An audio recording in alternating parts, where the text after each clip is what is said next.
আসসালামু আলাইকুম বন্ধুরা, আপনারা কেমন আছেন? আশা করি আল্লাহ তাআলার অশেষ রহমতে সবাই ভালো আছেন। আজকে আরেকটা নতুন ভিডিও নিয়ে আসলাম। এই ভিডিওতে আপনার দেখাবো যে এই বছরে নতুন লোক মনে হয় সম্ভবত নতুন চাষি হবে, তিনি না জেনে পেঁয়াজ চাষ করে বিপদে পড়ে গিয়েছেন। তো পেঁয়াজের বীজ তো আপনারা অবগত আছেন, অনেক দাম দিয়ে কৃষক কিনেছে, কিন্তু এখন বর্তমানে পেঁয়াজ তো নিচ্ছেই না, খুবই কম মূল্য।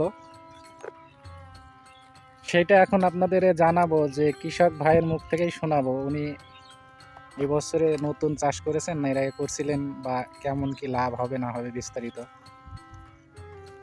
আমাদের সঙ্গেই থাকুন। আমরা ভিডিওটি আপনাদের দেখাবো যে আমাদের কৃষক ভাই এবছরে কত টাকা লাভ করতে পারবে কি পারবে না। কেমন আছেন আপনি? তো আলহামদুলিল্লাহ, আমিও ভালো আছি। তো আমাদের মূল উদ্দেশ্য যেটা, যে এই বছরই কি আপনি প্রথম পেঁয়াজ করছেন না এর আগে করছিলেন? মাঝে মধ্যে করা হয়। মাঝে মধ্যে বলতে কি কোনো সিজন বাদ দিয়ে নাকি? না না না, সিজন বাদ দিয়ে আবার কোনো ফসল হয় নাকি? এমনই তো হচ্ছে। তারপরে বলেন। প্রত্যেক বছরই কম বেশি করা হয়। গত বছর শুনলাম খুব দাম, গত বছরই করা হয়নি। এই লোভে তার মানে গত বছরের দাম শুনে আপনি নতুন পেঁয়াজ চাষ করতে গেছেন এবার? হ্যাঁ হ্যাঁ। তো গত বছরের তুলনায় এবছরে তো পেঁয়াজের বাজার কি কম না বেশি? ব্যাপক কম। তাও কত পার্সেন্ট কম হতে পারে? কত পার্সেন্টের কথা বলবো ভাই, এখানে তবে 100%-এর মধ্যে 100%ই নাই। গত বছর 150 টাকা বিক্রি হল কাঁচা পেঁয়াজ। 1 কেজি পেঁয়াজ 150 টাকা বিক্রি 150 হয়েছিল? টাকায় বিক্রি হয়েছিল। এই বছরে মাত্র 35 টাকা কেজি। মাত্র 35 টাকা। 35? এই বীজটা কিনেছি আমি 135 টাকা কেজি। বছরে আপনি পেঁয়াজ চাষ দাম শুনে হয়তো এই বছরে করছেন, তো গত বছরে পেঁয়াজের বীজের দাম কেমন ছিল আর এবার পেঁয়াজের বীজের দাম কতটুকু পার্থক্য? গত বছর 4000 টাকা মন হয়েছিল পেঁয়াজ পেঁয়াজ। আর পেঁয়াজের বীজ বীজ 4000 টাকা মন গত বছর ছিল, হ্যাঁ। আর এই বছরে পেঁয়াজের বীজ তো দাম বেশি, তাই তো? পেঁয়াজ এবারে আমরা কিনেছি 6000 টাকা মন বীজ। পরে তো শুনলাম নাকি 10 পারও হয়ে গেছে। না, আমরা আগে কিনে ফেলেলাম, কমে পেলাম, পরে 10,000 12,000 এমন। তো আপনারা 6000 টাকা কিনেছেন বললেন, তো 6000 টাকা কিনে যদি আপনাদের লাভ না হয়, তো যারা 10-এর কাছে কিনেছে তাদের কি অবস্থা হচ্ছে মনে হচ্ছে তারা একটা? তো আরো ক্ষতিগ্রস্ত হয়ে গিয়েছে।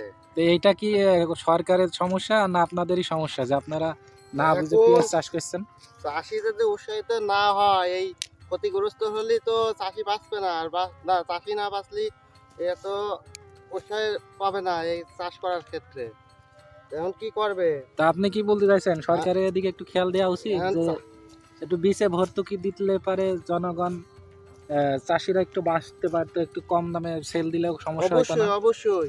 মানে সরকার বীজের দাম বেশির সরকার কারণে, যদি ওই সময় নিয়ন্ত্রণ করতো বাজারটা, বীজের দাম মানে ক্ষেত্রে। বীজের দাম যদি কম হইতো হ্যাঁ, তাহলে এখন 40-35 টাকা বেচলেও লস হইতো না, না এটাই তো? লস, এটা খালি তো বীজের খরচ না, খরচ তো আরো আনুষঙ্গিক অনেক খরচ। ও, যেমন সার যেমন খরচ, সার আছে, লাগানো আছে, সেচ আছে, স্প্রে আছে, ব্যাপক হারে সব ক্ষেত্রেই খরচ বেড়ে গিয়েছে।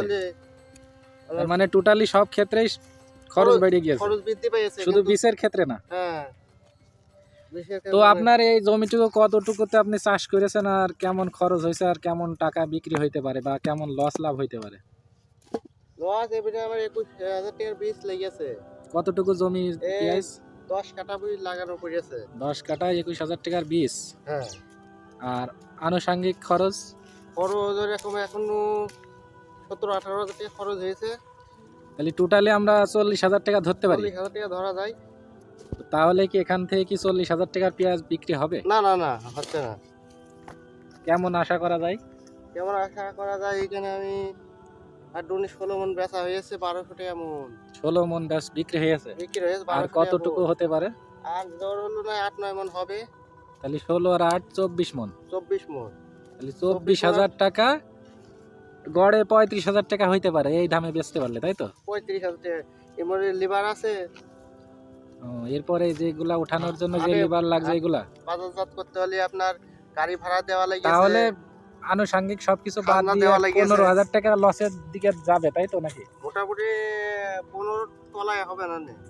15,000 টাকা লস যাবে। হ্যাঁ, উপরে হবে তো হয়তো।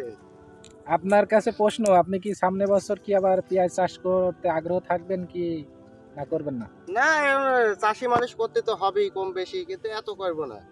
ওই যতটুকু সমর্থ লেবার টেবার বাদে যেটুকু করতে পারি এইটুকু, না হলে এভাবে পুঁতে গেলে আর আমি কিভাবে করব? জনগণের উদ্দেশ্যে কিছু বলার আছে?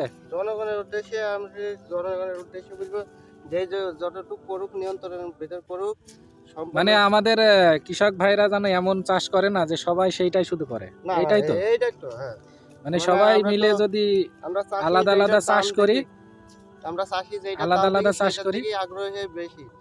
কিন্তু এইটা মানে বাংলাদেশে চাষির মূল সমস্যা যে আমরা যেটাতে দাম পাই পরবর্তী বছরে ওইটাই সেটাই বেশি- কিন্তু বেশি সবাই বেশি মিলেই করে। করি, হ্যাঁ, কিন্তু আমরা সবাই কিন্তু আলাদা আলাদা ভাবে চাষ করলে পারে এই সমস্যাটা এই হইতো না। সমস্যার সম্মুখীন হয় না।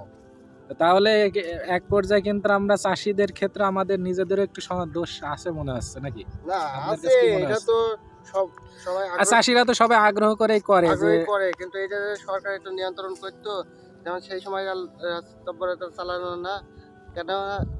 সেই সময় যদি বলতো যে না, বীজের দাম 2000 থেকে 2500 টাকা মনের ভিতরে, একটা সিন্ডিকেট, ব্যবসায়ীরা সিন্ডিকেট তৈরি করে এরকম বাড়ি যাচ্ছে। কিন্তু চাষি যখন বেচতে যাচ্ছে, এই 3 কেজি 900 হলে 900 বাদ, 2 কেজিও নিয়ে এনেছে আবার 900 বাদ, খালি এক মনে 3 কেজি চলে যাচ্ছে। তো যখন আমরা সার বীজ- কিনতে যান তখন কি বেশি করে দেয়?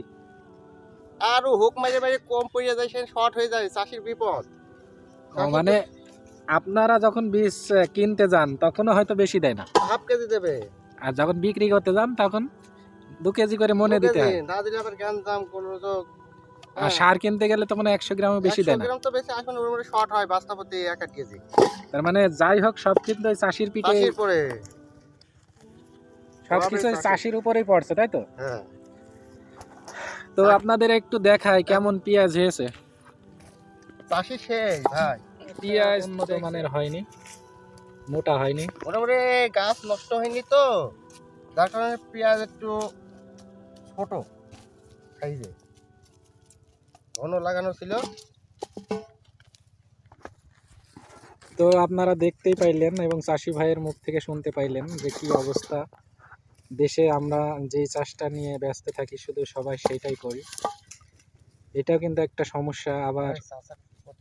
আবার যারা বাজার নিয়ন্ত্রণের দিকে আছে তাদেরও একটু যদি চাষিদের দিকে একটু সুদৃষ্টি থাকতো তাহলে কিন্তু এই সমস্যাটা কম হতো। তা পরিশেষে একটা কথা, আমার এই ভিডিওটি যদি আপনার ভালো লাগে, আপনাদের পছন্দ হয়, আমার এই নতুন চ্যানেলটি সাবস্ক্রাইব করবেন, লাইক শেয়ার কমেন্ট করবেন। আরও নতুন নতুন ভিডিও আপনাদের উপহার দেওয়ার জন্য আগ্রহ প্রকাশ করব ইনশাল্লাহ। আপনারা সবাই ভালো থাকুন। আজকের মতো ভিডিওটি এখানেই শেষ করছি। আল্লাহ হাফেজ।